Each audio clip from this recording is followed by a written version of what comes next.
Cerita berikut berlatar di DC Extended Universe dan merupakan prequel dari film Black Adam. Cerita berawal dari Carter Hall atau yang dikenal juga sebagai Hawkman yang sedang terbang di udara dengan kostum lengkap. Teman Hawkman yang bernama Jeremy menelpon Hawkman dan meminta Hawkman untuk datang ke Saint Roch Museum bersamanya. Di museum ini ada banyak barang serta mineral langka dan eksotis yang jatuh ke bumi. Salah satunya adalah kryptonite. Hal lain yang juga ada di museum ini adalah nth metal. Hawkman datang ke Saint Roch Museum. Dia lalu menekan simbol Thanagar yang ada di dadanya. Setelah itu kostumnya secara perlahan menghilang. Hawkman setelah itu terlihat mengenakan pakaian formal yang lengkap. Setelah berada di dalam museum, Hawkman diajak Jeremy untuk melihat salah satu benda di sini. Benda ini bernama The Champion dan diestimasikan sudah ada sejak 2600 tahun sebelum Masehi. Jeremy mengatakan bahwa The Champion ini berbahan 100% Eternium. Dia menyampaikan banyak hal yang bisa mereka capai dengan menggunakan alat ini. Tiba-tiba sebuah ledakan terjadi di museum ini. Sebuah ledakan yang diakibatkan oleh salah satu orang yang menyamar sebagai pelayan. Hawkman membantu evakuasi para pengunjung museum. Sebuah bom asap dilesatkan oleh seseorang untuk menutupi pandangan orang-orang. Ternyata penjahat ini mengincar The Champion dan berhasil kabur membawa barang tersebut. The Champion dicuri oleh seorang pencuri handal bernama James Craddock atau yang dikenal juga sebagai The Giant. Hawkman menampakkan dirinya di depan Craddock untuk menghentikan aksi pencurian ini. Craddock melancarkan aksi akrobatik untuk menghindari Hawkman dan menuju ke suatu tempat. Craddock sampai ke tempat yang dia tuju dan langsung bergegas mengaktifkan kendaraannya yang dapat terbang. Hawkman dan Craddock kejar-kejaran di udara dalam kecepatan yang tinggi.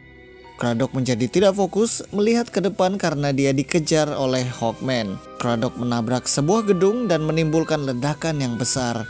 Hawkman kembali ke museum dengan membawa mayat James Craddock dan barang yang dia curi. Hawkman memberikan The Champion kepada Jeremy. Jeremy melihat bahwa The Champion sudah hancur berkeping-keping. Sementara Jeremy sibuk melihat keadaan The Champion, Hawkman merasa bahwa mereka sedang diawasi. Perasaan Hawkman ternyata benar. Arwah James Craddock masih berada di dekat mayatnya. Craddock lalu mendengar suara aneh. Dia lalu hendak dibawa oleh makhluk asing ini. Craddock bernegosiasi dengan makhluk-makhluk ini. Dia mengatakan bahwa dia akan melakukan apapun untuk mereka. Makhluk berwujud elang humanoid ini lalu mengatakan bahwa dia ingin Craddock membunuh Hawkman. Craddock lalu diberi kekuatan untuk kembali ke dunia dan membunuh Hawkman. Seorang detektif berbicara kepada Hawkman dan mengidentifikasi James Craddock sebagai seorang pencuri yang bekerja untuk sebuah organisasi bernama Intergang. Sementara itu, Jeremy masih memandangi The Champion yang hancur berkeping-keping. Dari The Champion, terlihat wajah dan suara Craddock yang memanggil Jeremy. Tiba-tiba sebuah kabut menyelimuti museum dan memisahkan Hawkman dengan Jeremy dan detektif yang tadi. Udara menjadi sangat dingin, bahkan nth metal milik Hawkman tidak dapat menghangatkannya. Craddock menyerang Hawkman dengan menggunakan wujudnya yang menaiki motor terbangnya sesaat sebelum dia mati dalam ledakan. Craddock lalu menghampiri Hawkman yang sudah roboh dan mengatakan bahwa sekarang dia bisa menjadi apa saja yang dia inginkan. Craddock membuktikan ini dengan memukul Hawkman berkali-kali sembari berubah wujud. Topeng Hawkman sampai hancur setelah dipukul oleh Craddock. Setelah itu Hawkman dibuat berhalusinasi dan dia melihat rekan lamanya di Justice Society, Dr. Fate. Hawkman juga dipaksa melihat Craddock yang membunuh para pengunjung museum. Yang terakhir, Craddock memperlihatkan dirinya membunuh Jeremy, teman dari Hawkman. Hal ini yang membuat Hawkman bangkit dan melawan balik ilusi dari Craddock. Topeng Hawkman kembali muncul dan kali ini dia juga memunculkan tongkatnya. Sementara Craddock sudah bersiap dengan pisau kesayangannya. Entah bagaimana tongkat berbahan nth metal milik Hawkman ini dapat menjatuhkan pisau Craddock saat Hawkman melemparkan tongkatnya. Craddock yang marah karena bisa disentuh oleh serangan Hawkman melepaskan energi yang besar untuk merobohkan Hawkman. Craddock menghampiri Hawkman yang sudah roboh.